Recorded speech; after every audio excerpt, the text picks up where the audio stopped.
अपने हक के लिए लड़ना सीखो। हक लेने के लिए लड़ना भी पड़ता है, और अगर लड़ाई सिस्टम की खामियों के खिलाफ है तो वजूद पर भी बन सकती है।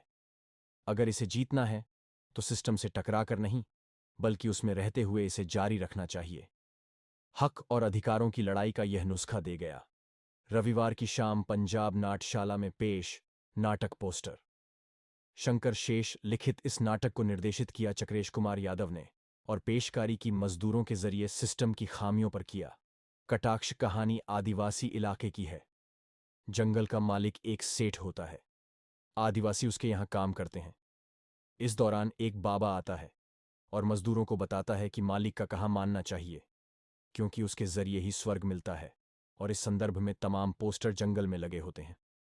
खैर, इसी दौरान कल्लू नामक मजदूर की मायके से अपने साथ ऐसे ही पोस्टर लेकर आती है।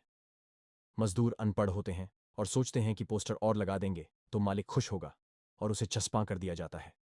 मालिक आकर देखता है तो भड़क उठता है, क्योंकि वह पोस्टर हक लेने और मजदूरी बढ़ाने का है। खैर, मालिक रेट बढ़ा देता है। दूसरे दिन मजदूर और पोस्टर लगा देते हैं, और रेट बढ़ाकर मालिक कल्लू तथा उसकी पनी को लालच देकर अपनी तरफ मिलाने की कोशिश करता है।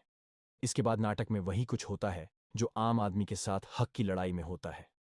डायरेक्टर चक्रेश कहते हैं, हमने नाटक में सवाल खड़ा किया है कि कल्लू चैती गायब हुए तो कहाँ गए और मालिक गुम हुआ तो कहाँ। नाटक सीख दे गया है कि सिस्टम की खामियों को सुधारना है तो उसमें ही रहकर लड़ाई लड़ना चाहिए। अगर हम सिस्टम को ध्वस्त करेंगे तो एनार्की आएगी, और इसके बाद तानाशाही, जो इससे भी ज्यादा बुरी होती है। इसमें यह भी बताने की कोशिश की गई है कि कोई भी क्रांति या विरोध होता है तो वह कुछ दिनों में ही शांत हो जाता है। वह सिरे नहीं चढ़ता, क्योंकि हम सिस्टम को भी तोड़ना चाहते हैं।